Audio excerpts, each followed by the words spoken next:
O Brasil está envelhecendo rápido. Com a expectativa de vida aumentando e menos bebês nascendo, o país, que em 1960 tinha pouco mais de 3 milhões de idosos, deve chegar aos 64 milhões até o ano 2050. Essa população precisa envelhecer com bem-estar. Então, já é tempo de falar sobre saúde na terceira idade.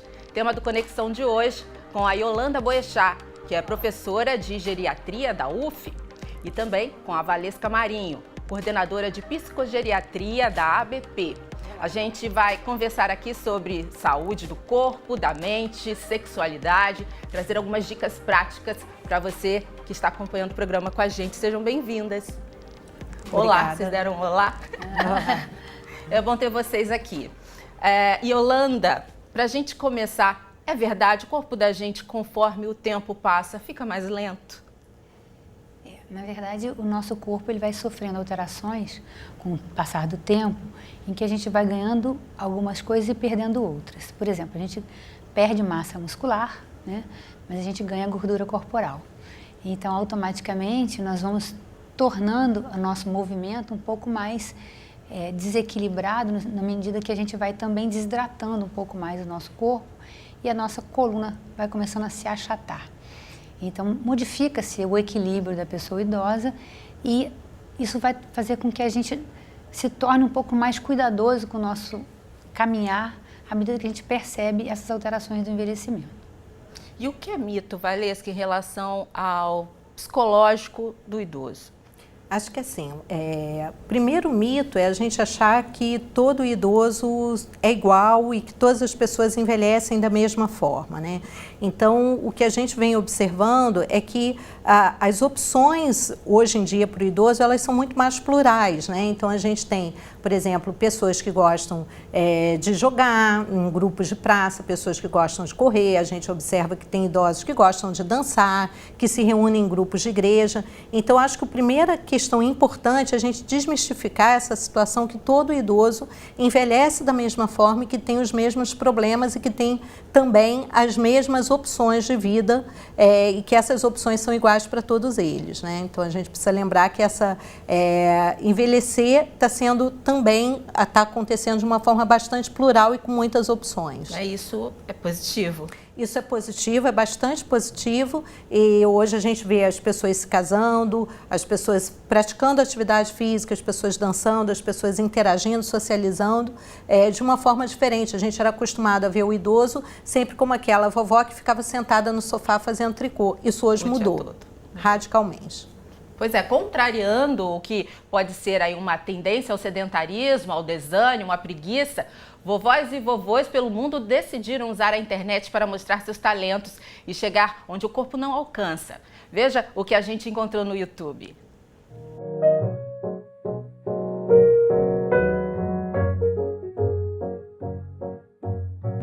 In 1939 when the war first started. Welcome to my kitchen. I'm Claire, I'm 93 years old, and today we are making meals from the Depression.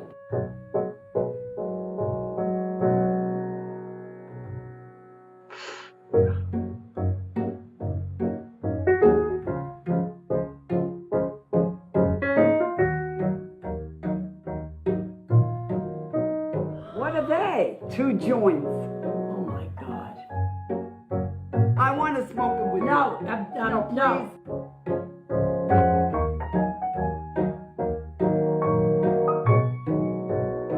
Now that there are millions more people on YouTube than there were, maybe some people will find me. Tinha uma idosa ali convidando as amigas para experimentar um baseado, não que a gente esteja estimulando o uso de drogas, mas o interessante ali é mostrar que estão abertos a experiências, não é? E ao movimentar-se, às novidades, no caso das redes sociais, enfim. É bom esse movimento? É fundamental. Eu acho que se a gente puder estimular isso nas pessoas idosas, nós vamos ver que nós vamos envelhecer com muito mais qualidade de vida. E é isso que vai fazer toda a diferença para nós que seremos os idosos do futuro. E isso a gente vê na prática, né? Esses idosos que estão caminhando nas praias, que estão fazendo atividade física, eles vencem o envelhecimento normal, né? As perdas normais do envelhecimento, e eles estão em envelhecimento ativo, que é o envelhecimento que todos nós queremos. Você falou dessa questão da caminhada, né? Eu já vou puxar aqui para a prática de exercícios, que é fundamental, mas deve ser acompanhada. Porque nessa época a gente também percebe, sabe, né, um desgaste normal aí dos ossos, inclusive. Quais são as fraturas mais comuns, Yolanda? Normalmente a maior parte das fraturas acontece na região do quadril, né, pegando principalmente o fêmur, né, e a coluna, principalmente a coluna lombar, que é a parte mais baixa da nossa coluna.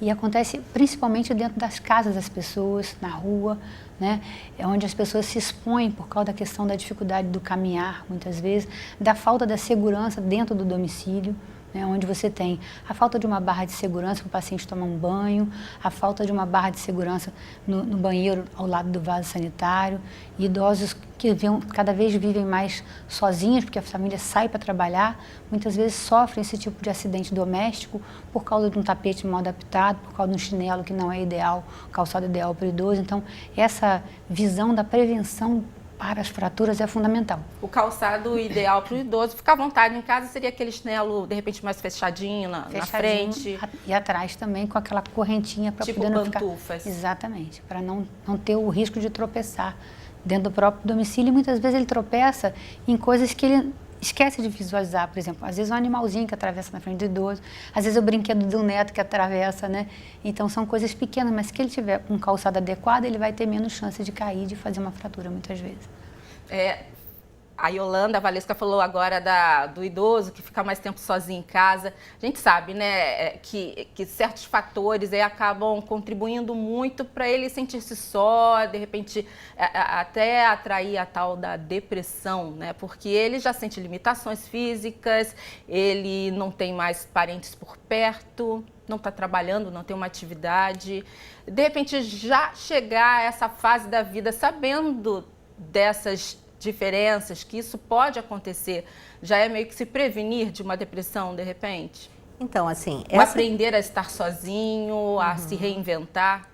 Essa questão, assim, da depressão no idoso é uma questão importantíssima, porque muitas vezes o idoso ele tem quadros leves de depressão, também tem situações de quadros graves, mas onde eu estou querendo chegar é que muitas vezes ele fica deprimido e fica deprimido sozinho, sem buscar ajuda, né?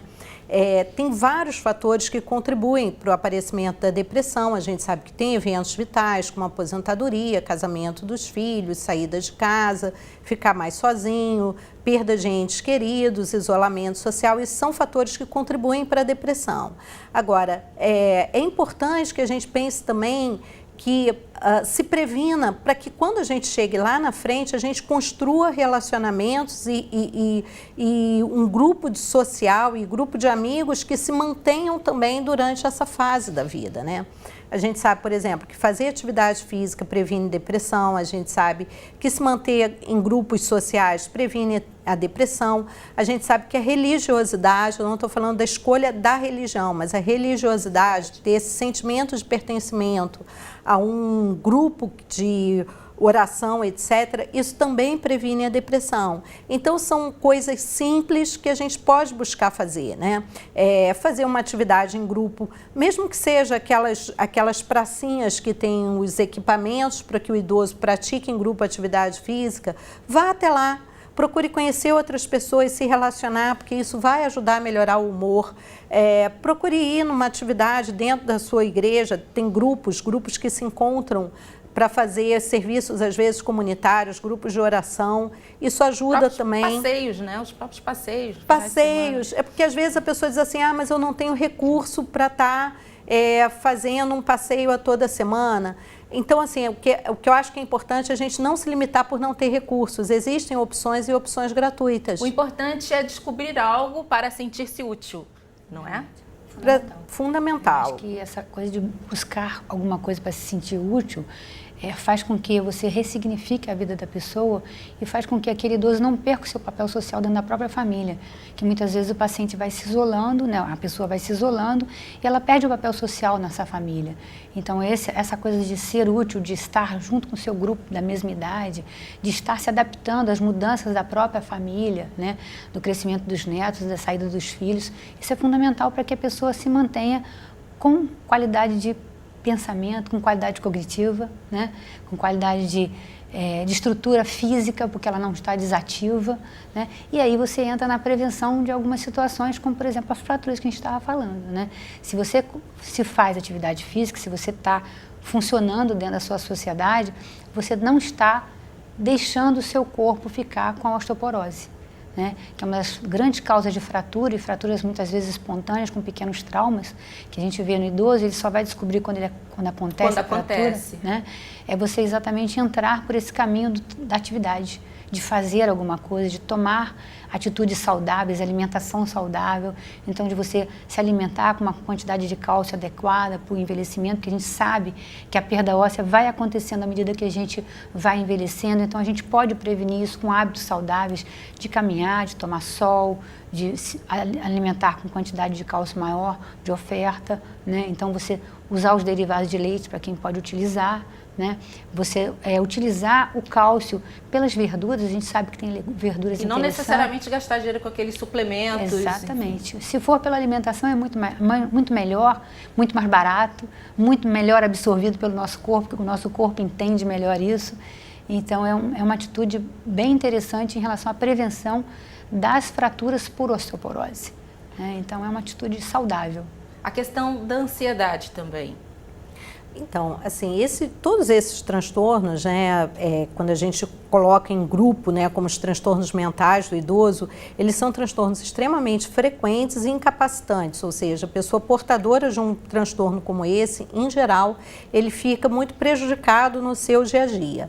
Assim, a ansiedade, normalmente, ela é um traço de personalidade que a pessoa já tem ao longo da vida e que vem ou a ficar mais severo com o envelhecimento ou vir agravado por outros problemas, né? Agravado pelos problemas de esquecimento, agravado pelos problemas de depressão e por problemas, às vezes, da própria constituição familiar. Então, assim, a principal questão, quando a gente fala dos transtornos mentais, é que o ideal era que a gente começasse a trabalhar isso desde cedo, né? Assim, saúde, a gente tem que pensar que saúde é um bem. A gente precisa acumular saúde ao longo da vida, que é para poder chegar durante a fase mais avançada da vida, durante o envelhecimento, com mais saúde para poder aproveitar de forma mais plena também esse momento. Fazer a poupancinha de saúde. Fazer uma poupancinha de saúde é fundamental. E a ansiedade, como é um traço, ela tende a ser mais persistente e ficar muitas vezes agravada durante o envelhecimento. E uma questão importante é que a pessoa deve buscar ajuda. Tratamento é fundamental. E tratamento ele pode ser tanto através de medicamentos, como ele pode ser também um tratamento a partir de grupos de integração social, ele pode ser também através de grupos de terapia, ele pode ser com acompanhamento psicológico, mas a ajuda para esses quadros ela é necessária. Tem uns traços da ansiedade, até para quem está acompanhando, será que eu sou ansiosa só porque eu tenho pressa das coisas?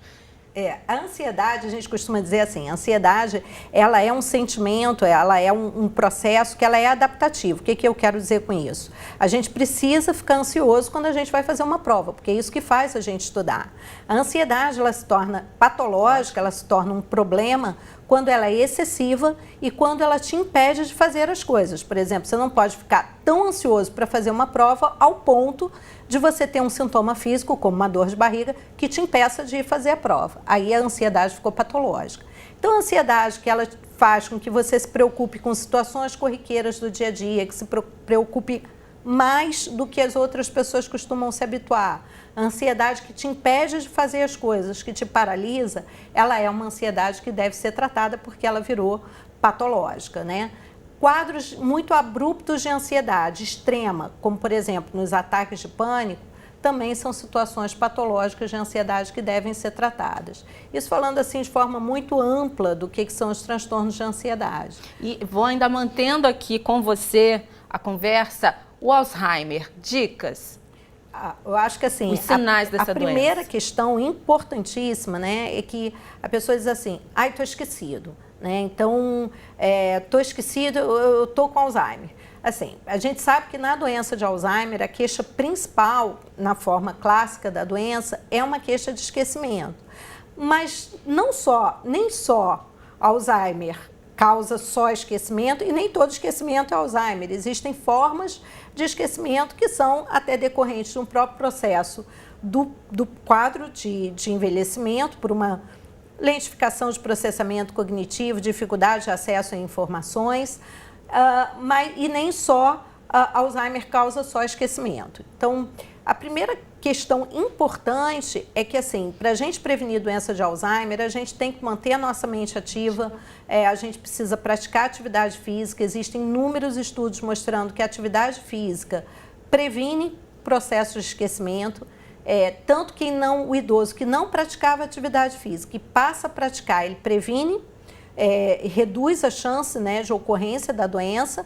E quanto a atividade física tem gradiente, quanto mais você fizer ao longo da sua vida, com mais tempo e mais frequência, maiores são as chances de impedir a doença. Tá ali, então, a atividade física presente para tudo, né? Movimentar-se é bom para tudo. Não vamos deixar de falar de sexualidade aqui também. Yolanda, obviamente, muitos idosos estão ativos, mas por que muitos deixam de se preocupar com o uso do preservativo? Isso é importante também, manter esse Eu acho esse que hábito. essa questão do hábito do preservativo é uma coisa que vem da estrutura mais moderna, né? Os idosos que estão agora são idosos que viveram num tempo em que essa questão da doença sexualmente transmissível, ela era muito fácil de ser controlada porque não tinham doenças tão graves como a gente vive hoje, né? Na verdade, a gente não tinha o diagnóstico das doenças que hoje a gente tem. Então, a consciência do uso do preservativo, ela é muito recente, né? Ela é da década de 80, 90 para cá, que na verdade a gente está instituindo isso mais, né? Inclusive tem um trabalho todo em cima da mídia em relação a isso. E o idoso sempre pensa que, não vai acontecer comigo, né? Vê no seu parceiro, mas não veio comigo. Então, assim, essa consciência é fundamental, porque o que está acontecendo? As pessoas estão envelhecendo, elas estão procurando inclusive parceiros mais novos. Homens idosos que ficam viúvos dificilmente ficam sozinhos, né? Eles vão buscar parceiros e certamente eles não vão buscar parceiro da mesma idade. Na maioria das vezes eles procuram parceiros mais jovens, o que os expõe aos riscos das doenças sexuais, né? Então, esse trabalho de consciência da sociedade, principalmente da sociedade idosa, em relação ao uso do preservativo, é fundamental para que a gente tenha pessoas idosas sem doença sexualmente transmissível que estão acontecendo com muita frequência. Agora, tem idade limite aí para essa vida sexual dos homens e das mulheres? Não. É muito particular isso. Não, isso é extremamente particular, não existe nada do fisiológico que impeça a pessoa de ter libido, né? Então, tanto o idoso quanto a idosa, eles têm a libido deles, né? Então, assim, a questão é muito do que ele programa para a vida dele em relação à sexualidade e não de uma deficiência física sexual para ter a vontade, o desejo e a necessidade de ter relação sexual.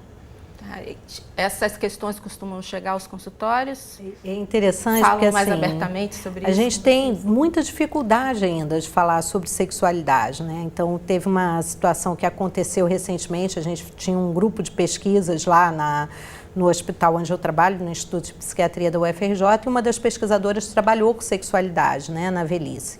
E aí um dos aspectos interessantes é que, assim, as pessoas iam para a primeira entrevista super constrangidas de responder o questionário sexual, etc. E aí depois a gente tinha dificuldade de fazê-las voltar para repetir a mesma entrevista, porque elas não queriam mais falar sobre aquilo, né? Então eu acho que a gente ainda precisa desmistificar um pouco essa questão de que não se fala sobre sexo com idoso, né? Eu acho que isso é um conceito que a gente viveu durante algum tempo, mas isso vem caindo por terra e a gente vem, de novo, assim, são essas mudanças no processo do envelhecimento populacional que a gente está vendo, e os idosos estão se mantendo ativos, sexualmente ativos, fisicamente ativos, cognitivamente ativos, e a gente precisa abordar, porque sexo é parte da vida, a gente precisa falar sobre isso, precisa conversar também. Sobre sexualidade. Eu diria que, assim, é difícil que o paciente ele fale abertamente. Na maioria das vezes a gente precisa conversar sobre o assunto, existem muitas medicações que interferem, com a parte sexual, então a gente precisa perguntar mais ativamente, né? Então isso é um hábito que eu acho que a gente precisa, né, como profissional de saúde, criar, de perguntar mais ativamente. Existe uma questão em relação à sexualidade que a gente comenta muito pouco, é a questão da interferência do envelhecimento geniturinário na mulher idosa para a sexualidade, né? Muitas mulheres têm incontinência urinária e elas têm dificuldade do relacionamento sexual para um tipo de incontinência específico.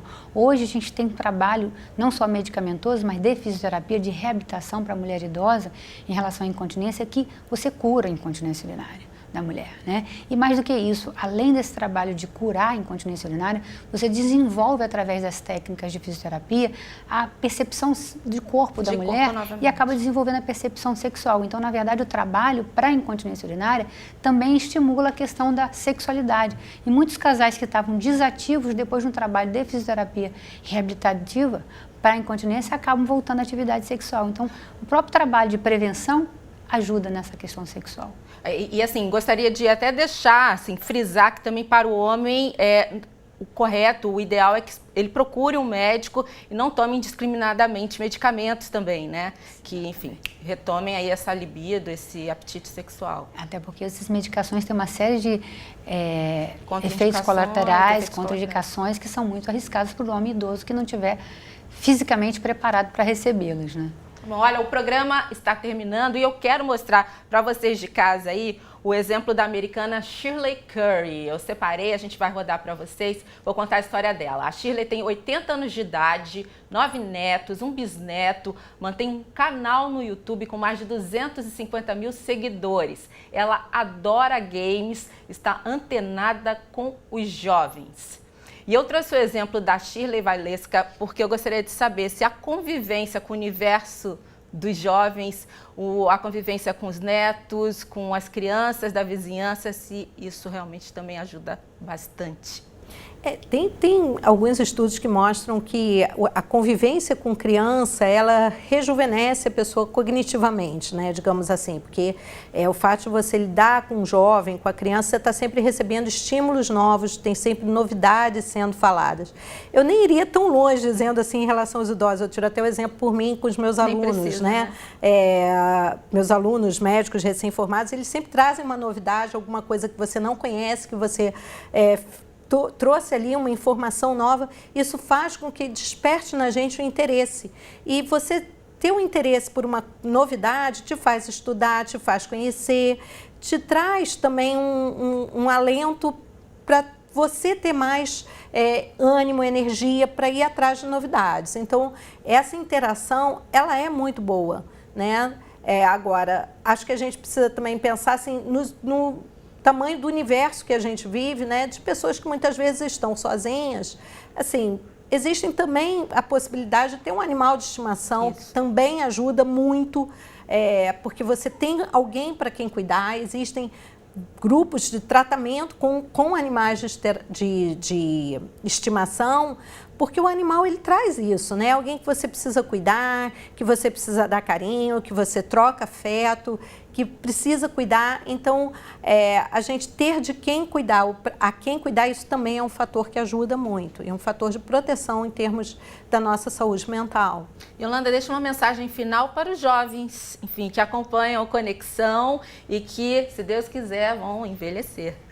Bom, o que eu posso dizer para vocês que eu acho fundamental é que vocês se mantenham ativos, que vocês tenham a interface com a sociedade, mas não esqueçam de ter interface com seus familiares, principalmente os familiares idosos, que vocês vão estar certamente trocando experiências com uma melhor qualidade e certamente, se vocês se alimentarem corretamente, se vocês se exercitarem corretamente, se vocês utilizarem a internet, mas com uma certa regra para evitar o excesso do uso da internet, vocês vão estar conectados, funcionais e terão um envelhecimento saudável. Eu acho que isso é fundamental para que a gente possa ter um jovem no futuro idoso com um envelhecimento saudável. E uma população, né, brasileiros mais saudáveis. Muito obrigada, viu, Yolanda e Valesca, pela participação no programa de hoje. Eu que agradeço. Obrigada. Para você que acompanha a Conexão, hashtag fica a dica aí, alimente-se da maneira mais saudável possível, movimente-se sem excessos e tenha uma vida social ativa também. Cuide-se. Tchau, tchau.